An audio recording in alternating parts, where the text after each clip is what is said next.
درود بر شما عزیزان. محمد حسین حبیبی هستم با قسمت اول کتاب تاپ ناچ 2A. بریم با اولین صفحه از این کتاب شروع کنیم درسمون رو. Unit 1 Preview Greetings and Small Talk. Greetings and Small Talk. درس اول این کتاب در مورد معاشرت کردن و آداب معاشرت هستش و همطور که از این تایتل هم مشخصه راجع به این موضوع صحبت خواهد کرد. اولین کلمه‌ای که اینجا می‌بینیم با هم greetings هستش. greeting که حالا یه مقدار بخوایم با اکسنت تلفظ کنیم میشه greetings. greeting چیه؟ اگر بریم معنی این کلمه رو ما داخل دیکشنری نگاه کنیم اینجا با هم ببینیم. Something friendly or polite that you say or do when you meet or welcome someone. در واقع بخوایم خودمونیش رو بگیم اشاره داره به اون احترام و اون سلام علیک اولیه هنگامی که شما یک شخص غریبه ای رو ملاقات میکنید. چگونه بهش سلام میکنید، چگونه باش برخورد میکنید. در اون برخورد اول این مجموع این حالا گفتارها، رفتارها، حرکات میشه greeting. And small talk. Small talk یعنی چی؟ صحبت کوتاه نمیشه ها. small talk یه مرحله جلوتر از این greetingه. اگر ما اینجا بخوایم سرچ کنیم، امیدوارم که اینترنت یاری کنه. یعنی در واقع بعد از اینکه حالا اون مرحله سلام و احترام اولیه گذشت، اشاره به اون خوشوبش بعدش داره که حالا میگه conversations about things that are not important often between people who do not know each other well. میگه یه در واقع مکالمه‌ای در مورد یک موضوع خیلی بی اهمیت معمولا بین دو نفری که خیلی همدیگر رو نمیشناسن. پس greeting و small talk در واقع به اون سلام علیک اولیه و اون یه مقدار خوشوبش بعدش اشاره داره و راجع به همین موضوع صحبت خواهد کرد. بریم ادامه. اولین کلمه بعدی که اینجا میبینیم customs. custom که در واقع noun هم هست به معنای آداب و رسوم هستش، به معنای چیزهای مرسوم و رایج در یک منطقه یا بین یک قومیت. Customs around the world. رسم و رسومات در واقع جهان. اینجا آمده یک سری مثال از greetings زده، یعنی افراد مختلف در جهان چگونه با هم greetings میکنن، یعنی همون در واقع greeting میکنن، یعنی در واقع همون سلام علیک و احترام اولیه، برخورد اولیه چگونه هستش در جای جهان. چند تا مثال از جای مختلف جهان زده. Greetings. People greet. اینجا دیگه greet در نقش یک verb اومده. Greeting gerundش بود که در واقع noun بود که حالا اس جمع گرفته بود. People greet each other differently. People greet each other differently. differently که اینجا در نقش adverb هستش و verb greet رو توصیف میکنه به اشکال متفاوت. around the world. مردم در واقع greet میکنن، سلام علیک میکنن با همدیگه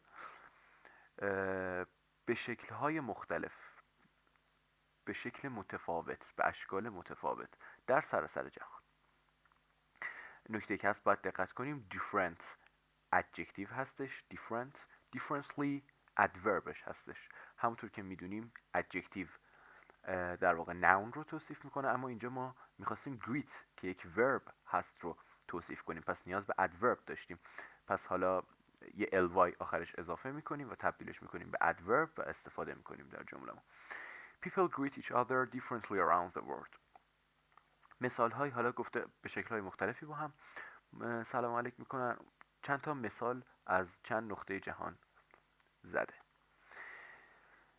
Some people bow. Some people bow. این bow اینجا در نقش verb هستش. بسیار بسیار کلمه مهمیه این bow. از این جهت که دو معنی با دو پرونانسیشن مختلف داره. اگر ما اینو داخل همین دیکشنری کمبریج به قولی سرچ بکنیم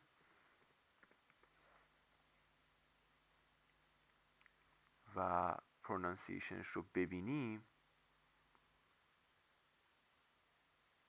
خب اینجا من پرونانسیشن نمیبینم.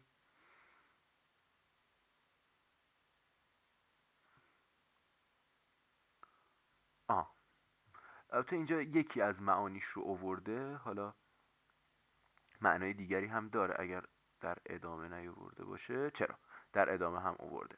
خب بریم ببینیم چی میگه. اولین معناش که به عنوان یک ورب هستش همین معنایی بود که ما در کتابمون داشتیم. باو تلفظ میشه. همونطور گفتم ورب هستش، به معنای تعظیم کردن مقابل کسی است. تعظیم کردن مقابل کسی رو bow میگیم. To bend your head or body forward, especially as a way of showing someone respect or expressing thanks to people who have watched you perform.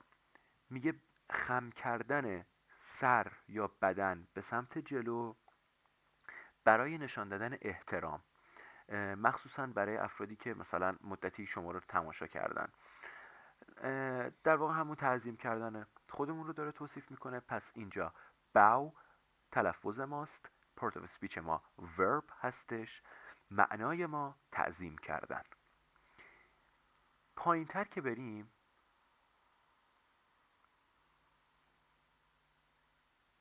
این هم هیچی، این نون همون رو گفته. اینجا به این کلمه میرسیم. این کلمه بو تلفظ میشه دیگه، باو تلفظ نمیشه، بو که نون هستش. دو تا معنی داره، ما اینجا یکیش رو صحبت میکنیم راجبش. A weapon for shooting arrows، یعنی در واقع یه اصطلاحی هست، در واقع یه چیزی هست به نام bow and arrow یعنی تیر و کمان. arrow میشه تیر، bow میشه کمان. کمان تیر و کمان رو میگن bow. پس bow verb تعظیم کردن، bow noun کمان. این دوتا معنی مهم این کلمه هستش. این از این. برگردیم سر کتاب و بپردازیم به ادامه کار. خب اینجا طبیعتا کلمه‌ای که استفاده کرده به معنی تعظیم کردن هستش. پس میخونیم some people bow، یعنی برخی افراد تعظیم میکنند. برای چی؟ برای اون ادای اون greetings، ادای احترام کردن. نکته دیگه ای که باید اینجا بهش توجه کنیم گرامر این جمله هستش که خب ببینیم با چه گرامری این جمله رو اومده گفته.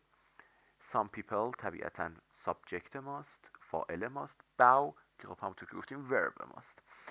subject verb این ساختار به تبع ما رو یاد گرامر present simple میندازه. چرا اینجا اومده از present simple استفاده کرده؟ ما میدونیم که کاربرد present simple صحبت در مورد عادات و چیزهایی است که همواره اتفاق میافتند و یا حقیقت دارند. خب این تعظیم کردن افراد مقابل هم مثلا در برخی کشورها چیزی نیست که الان داره اتفاق میفته که مثلا ما بخوایم با present continuous بگیم، یا چیزی نیست که فقط در گذشته اتفاق افتاده یا میافتاده که ما بیایم با past simple یا حالا گرامر های دیگه بگیم. یک فرایندیه که به صورت دائمی و به صورت مستمر داره در طول زمان تکرار میشه که به قولی روتین این افراد هستش، عادت این افراد هستش که وقتی به هم میرسن تعظیم میکنن. پس یک فکت عمومیه که همواره درسته. پس ما میایم از گرامر پرزنت سیمپل استفاده میکنیم. بخوایم ساده ترش رو بگیم عادت مردم هستش که موقع معاشرت تعظیم کنند. در نتیجه گرامر مورد استفاده پرزنت سیمپل خواهد بود. نه فقط اینجا، در ادامه هر چی میبینیم پرزنت سیمپله، چون دائما داره راجع به روتین و عادات و رسوم مردم مختلف صحبت میکنه. در نتیجه گرامر درست پرزنت سیمپل خواهد بود. عکس بعدی some people kiss once some people kiss twice. نکته ای که هست به جای one time یا یک بار ما میتونیم از کلمه once استفاده بکنیم. once همون در واقع one time، یک بار. به جای در واقع expression two times میتونیم از twice استفاده بکنیم. اینها دقیقا هم معنی هستن. Some people kiss once, some people kiss twice. برخی افراد یک بار میبوسن، برخی دو بار. نوع دیگری از greeting هستش. Some shake hands. Some shake hands. این در واقع some people بوده، ولی خب چون توی قسمت های قبلی people رو گفته، از تکرار کردنش خودداری کرده. خب طبیعتا ما میفهمیم که منظورش some people هستش، در واقع یه جوری حذف کرده. shake hands در واقع کالوکیشنی که ما برای دست دادن داریم تو انگلیسی shake hand هستش. shake hand یعنی دست دادن یا shake hands. shake به خودی خود به معنی تکون دادن یا لرزش چیزی هستش، اما در کالوکیشن shake hand یا shake hands معنا در واقع دست دادن هستش و گذاشتش هم شوک هستش. مثالی بخوایم برای این کلمه بیان کنیم، مثلا من با رفیقم دست دادم. I shook hand with my friend. که حالا چون ما خواستیم راجع به گذشته صحبت کنیم، اومدم از فعل گذشته حالت دوم verb رو استفاده کردم. I shook hand with my friend. برخی اوقات میشه گفت I shook my friend's hand، اما این یه مقدار رسمی تره و یه ذره فرمالیتش زیاد میشه، اما اصطلاحی که رایج تره همین هستش. برگردیم به کتاب. اینجا اومده از shake از بیس فرم verb استفاده کرده. چرا؟ چون داشته از grammar present simple استفاده میکرده و verb درست براش بیس فرمه. ما داشتیم از grammar past simple استفاده میکردیم تو جملمون، چون داشتیم راجع به گذشته صحبت میکردیم، اما این داره در مورد عادات صحبت میکنه، پس میاد از grammar present simple استفاده میکنه و چون داره از grammar present simple استفاده میکنه، verb درست اون یعنی بیس حالت درستش یعنی بیس فرم verb رو میاد استفاده میکنه. در نهایت and some hug به معنای بغل کردن کسی هستش. verb هستش طبیعتاً به مانند shake. hug یعنی بغل کردن. kiss یعنی بوسیدن. verb هستن تمامی این. اینها در واقع آداب و رسوم مختلف در جای جای جهان، حالا در جای جای که نه در برخی نقاط جهان، برای بحث گریدینگ بود. حالا داره راجع به آداب و رسوم در مورد مسائل دیگه صحبت میکنه، مثلا exchanging business cards. exchanging business cards. اول راجع به این کلمه صحبت کنیم. exchanging gerund هستش، ing گرفته به معنای جابجا کردن، تبادل کردن، داد و ستد کردن، دادن و گرفتن. exchanging verbش هست exchange طبیعتاً به معنای تبادل کردن. یک اصطلاحی در واقع یک کالوکیشنی هم که ما میتونیم اینجا داشته باشیم این exchange for هستش. یک کالوکیشنه که باید ما در واقع به خاطر بسپاریم. این exchange for یعنی در ازای، به جای. مثلا I gave him my car in exchange for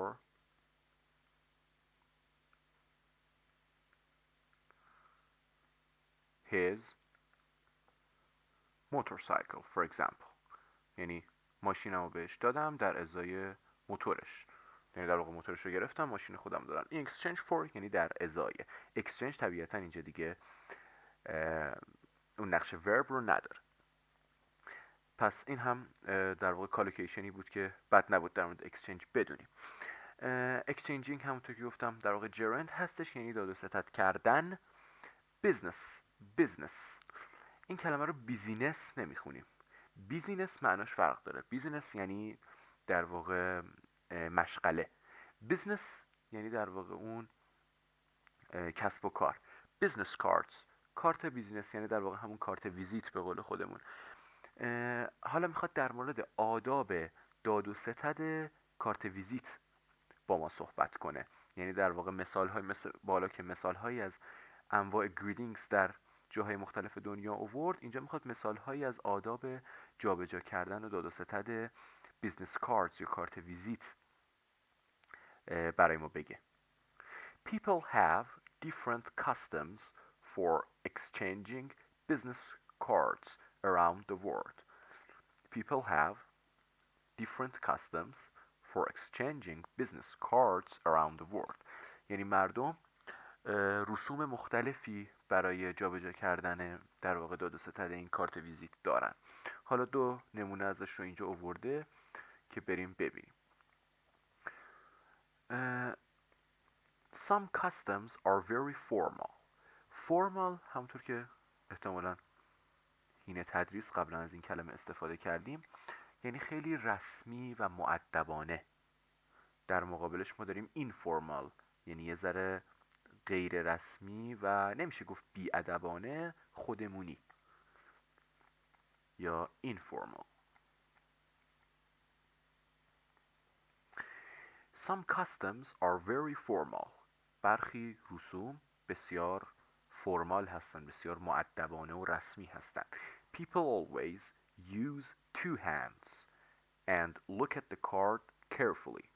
مردم همواره از دو دست استفاده میکنن، یعنی دو دستی این کارت رو میدن و به کارت نگاه میکنن. همونطور که میبینیم این خانم که داره کارت ویزیتش رو میده دو دستی داره میده و داره خیلی با دقت. carefully اینجا دوباره چیه؟ adverb ماست، یعنی با دقت.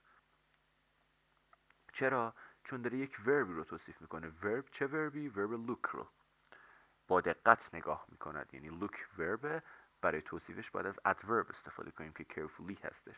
adjectiveش چیه؟ طبیعتاً بدون ly careful. خب پس یه نمونهش رو گفت که خیلی بسیار مؤدبانه هست و فرمال. بریم سراغ نمونه دوم. Other customs are informal. همونطور که گفتم در مقابل فرمال داریم informal. informal معنی بی‌ادبانه نیست، به معنی خودمونی تر و غیر رسمی تره.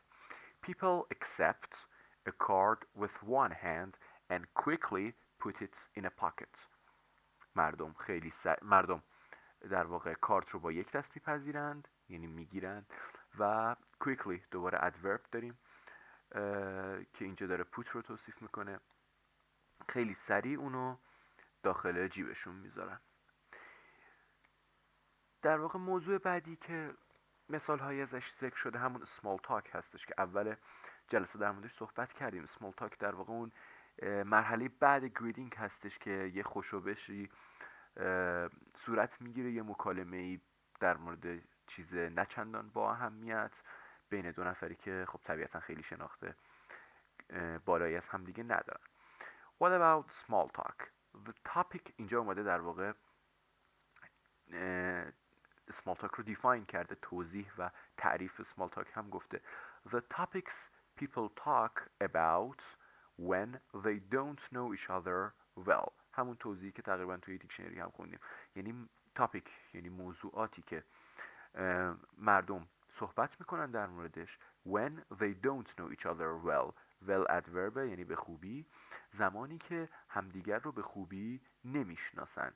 یه بار دیگه این بالا مینویسم پایین نیفتاد. adverb و داره verb know رو توصیف میکنه.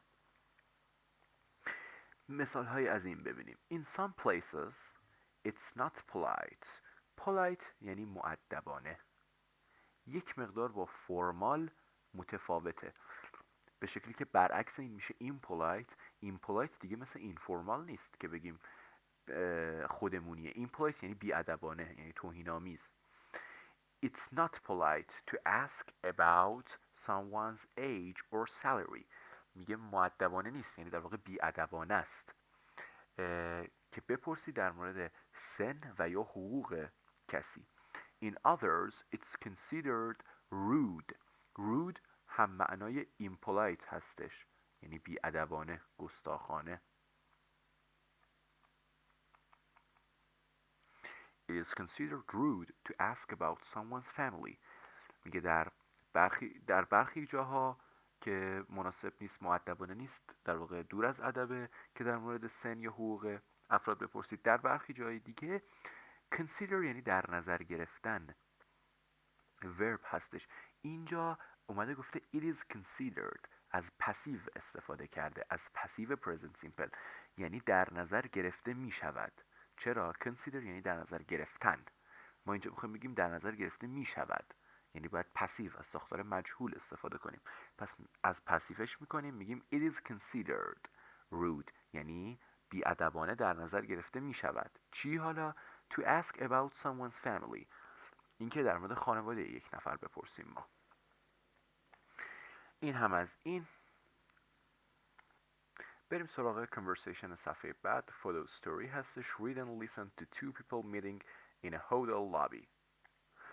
داستان در مورد دو نفری هستش که داخل لابی یک هتلی با هم ملاقات میکنن، خیلی خوب هم دیگر رو نمیشناسن و حالا مکالماتی بین این دو نفر رد و بدل میشه. بریم ببینیم که در واقع به چه شکلی. اگر فایل صوتی این کتاب رو دسترسی دارید حتما در واقع پلی کنید و گوش بدید به مکالمات این دو نفر که در واقع در جهت تقویت لیسنینگ شما هم فعالیت صورت گرفته باشه.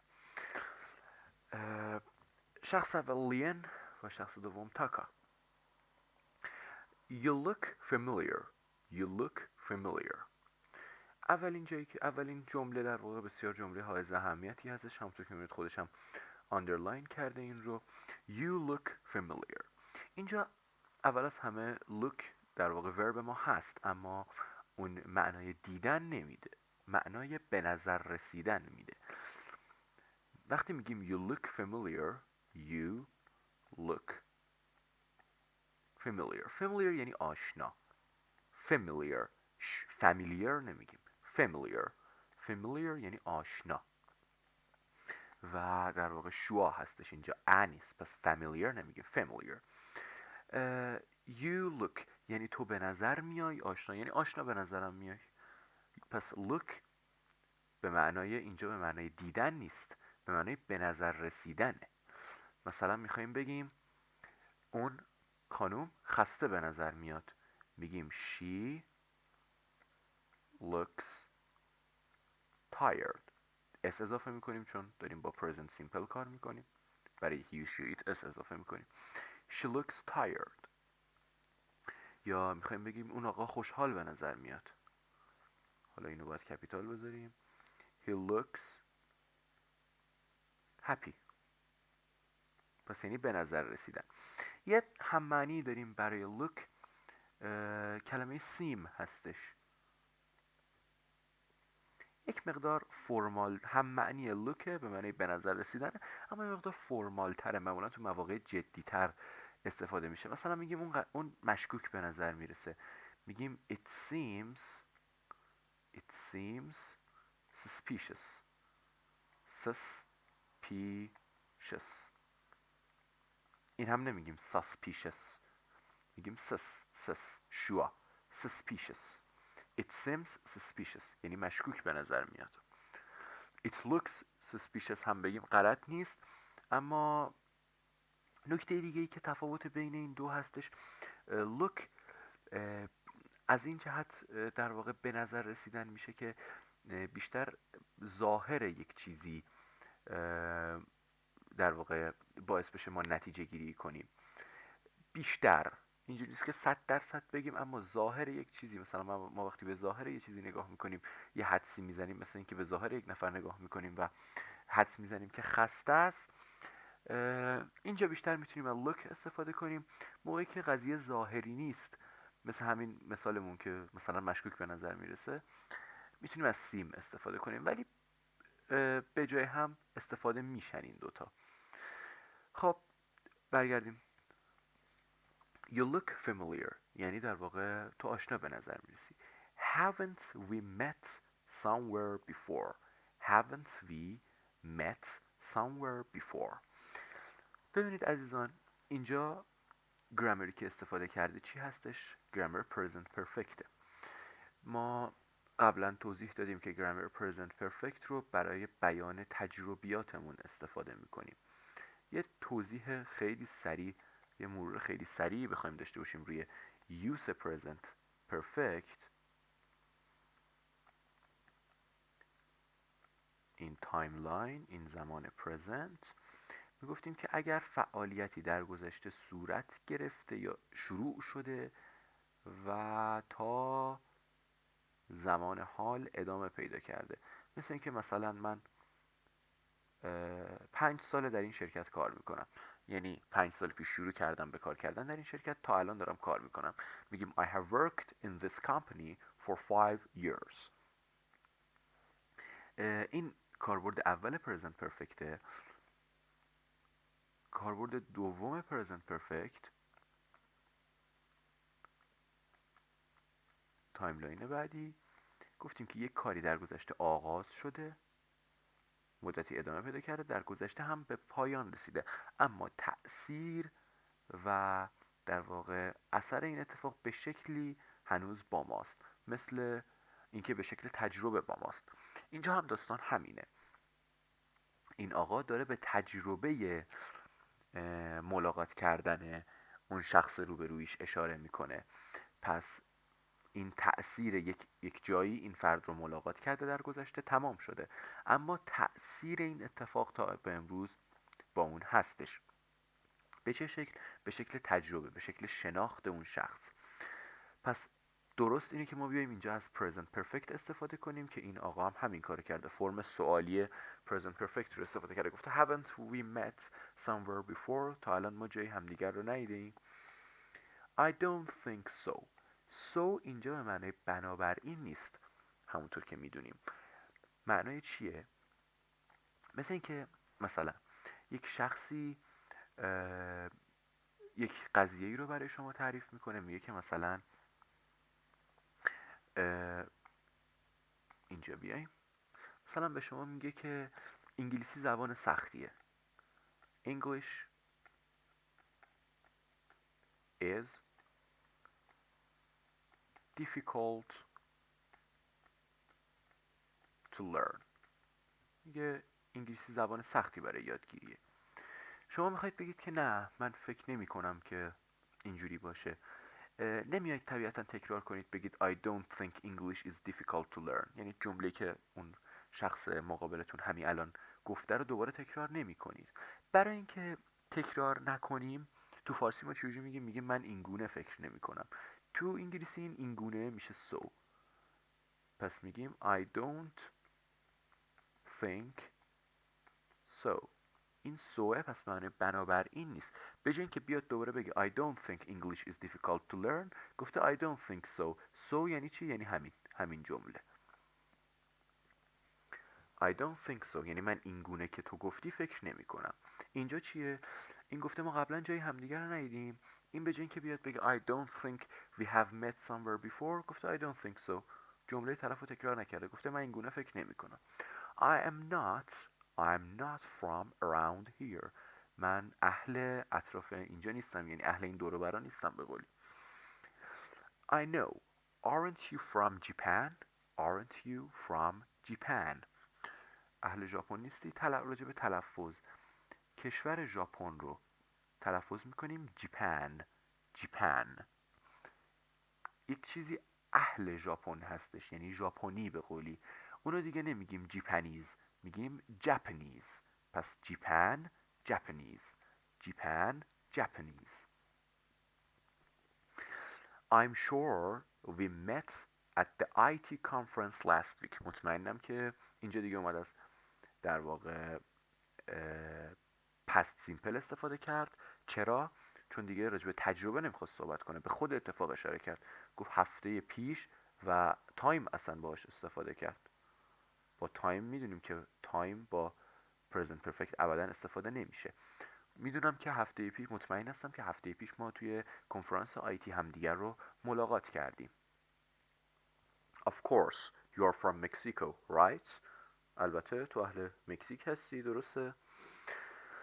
That's right. I'm sorry. I have forgotten your name. دوباره اومده اینجا از present perfect استفاده کرده. من اسم شما را فراموش کرده ام. چرا؟ قبلا فراموش کرده، تأثیر این فراموشی همچنان باهاشه، یا میشه گفت اصلا فراموش کرده و همچنان در حالت فراموشی به سر میبره. پس میایم از present perfect استفاده میکنیم. کامورا تاکاشی، حالا نمیدونم این رو درست میخونم یا نه چون کلمه انگلیسی نیست. But you can call me Taka. این you can call me یک اصطلاحی هستش که خیلی در زبان انگلیسی و کلا شاید در خیلی از زبانها کاربرد داره. خب اونها خیلیشون اسمای طولانی و شاید 5-6 قسمتی داشته باشن و خب شما هر بار که میخواید یه نفر صدا کنید نمیتونید اسم 6 قسمتیش رو تکرار کنید. به خاطر همین بین افراد اروپایی یک چیزی خیلی مرسوم هستش به نام نیکنیم، یعنی اسم مستعار. یعنی اون اسمی که حالا میان یکی از این 6 قسمت رو انتخاب میکنن، میگن ما رو به این اسم صدا کنید. مثل این آقا مثلا کامورا تاکاشی، سخت بوده هر کی میخواد صداش کنه بگه کامورا تاکاشی، گفته آقا به من بگید تاکا. یعنی تاکا در واقع نیکنیم ایشونه، اسم مستعار ایشونه. معمولا بعضی که خودشون رو معرفی میکنن میگن my name is فلان، بعد میگن you can call me، بعد نیکنیمشون رو میگن که طرف مقابل بدونه حالا به چه اسمی باید این افراد رو صدا کنه. Hi Taka, Leon Prieto. Please call me Leon. دوباره همین قضیه تکرار شده. So, what have you been up to? What have you been up to? یک EDM هستش این. EDM یعنی چی؟ یعنی در واقع اون یک اکسپرشنی، یک عبارتی که شما اگر کلمه به کلمه بخواید معنی کنید یا اون معنی ظاهریش رو بخواید برداشت کنید غلطه. اونطور یعنی یه کنایه‌ایه در واقع، یا به قولی شبیه یک ضرب المثل که اون معنای ظاهری معنای واقعیش نیست، یک معنای دیگه‌ای در پسش هست. چه EDM هم نمیشه بهش گفت، در واقع یک اکسپرشنی هست. What have you been up to؟ حالا واتش رو کار نداریم. To be up to something. To be up to something به معنای این نیست که بالاتر از چیزی باشی یا بالای چیزی باشی، به معنای اینه که مشغول به کاری بودن. مشغول به کاری بودن رو میگن to be up to something. مثلا I'm up to cleaning my room، یعنی مشغول تمیز کردن اتاقم هستم. up to doing something. حالا این فریزش خیلی به کار نمیره ولی بیشتر در حالت سوالی به کار میره. مثلا what are you up to؟ یعنی داری چی کار میکنی؟ مشغول چه کاری هستی؟ What are you up to؟ یا میپرسم از شما مثلا What were you up to before the class؟ هم معنی چیه؟ یعنی What were you doing before the class؟ What are you up to؟ پس یعنی What are you doing؟ اینجا مجدد اومده از present perfect استفاده کرده. خب دلیلش رو بهتون گفتم. Not much، کار خاصی نمی کردم. Actually I am on my way to the airport now. برای اینکه در انگلیسی بگیم در راه جایی هستم میگیم on my way to اسم اون مکان رو میریم. مثلا میخوایم بگیم تو راه مدرسه هستم، میگیم I'm on my way to school. اگر میخوایم در مورد خونه صحبت کنیم نباید بگیم I'm on my way to home. دلیلش یک مقدار مفصله که در بحث ما نمی گنجه، فقط حالا من نتیجهش رو میگم که تو نباید قبل از home بیاد در اینجا. باید بگید I'm on my way home. تو نمیاد برای home. طبیعتا وقتی میخوایم راجع به افراد دیگه صحبت کنیم میگیم he is on his way، دیگه نمیگیم he is on my way. یا میخوایم بگیم they، میگیم they are on their way. یعنی این قسمت دوم باید با این پروناون اولمون مطابقت داشته باشه. و نکته حائز اهمیت دیگه این آن هستش. این نباید قبلش استفاده کنیم. این اگر قبل از وی استفاده کنیم معنا کلا متفاوت میشه. Not much. I am actually on my way to the airport. یعنی تو راه در واقع فرودگاه هستم. I am flying back home. دارم به سمت خونه برمیگردم خونه. Hey, we should keep in touch. اینجا دوباره اصطلاح بعدی که دوباره با اون معنای ظاهریش فرق داره بحث keep in touch یا یکم ساده ترش کنیم to be in touch. To be in touch with someone معنیش این نیست که کسی رو لمس کنی یا از این دست چیزها، یعنی در واقع ارتباط داشتن با کسی، یعنی با کسی در ارتباط باشی، تماس بگیری، پیام بدی. به این میگن to be in touch with someone. مثلا میخوام بگم آقا من با خواهرم در ارتباطم، میگم I am in touch with my sister، یعنی با خواهرم در ارتباطم، تماس میگیریم، با هم پیام میدیم. اینجا هم گفته we should keep in touch، یعنی ما باید در ارتباط باشیم با هم. Here's my card. کارت منه.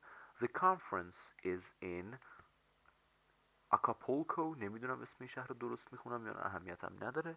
Next year and I could show you around. expression بعدی show somebody around. این به چه معناست؟ همونطور که از متن احتمالا میتونید حدس بزنید، برای مثال شخصی میاد به شهر شما، مثلا شما توی شیراز زندگی میکنید، یه شخصی که مثلا ساکن تهران بوده، یکی از دوستان شما میاد شیراز و خب شما به عنوان کسی که آشناییت بیشتری با اون شهر دارید و اونجا دارید زندگی میکنید، اینو به قول خودمون میبرید میگردونید، یعنی جاهای مختلف شیراز رو بهش نشون میدید، راهنماییش میکنید که چه جاهایی مثلا قشنگ تره، چه جاهایی دیدنی تره و به قول خودمون میگردونیدش داخل شهر. به این کار میگن show somebody یا someone around. مثلا خواهید بگید که دوست من اومد شیراز و من گردوندمش. My friend came to Shiraz and I showed him around. And I showed him around.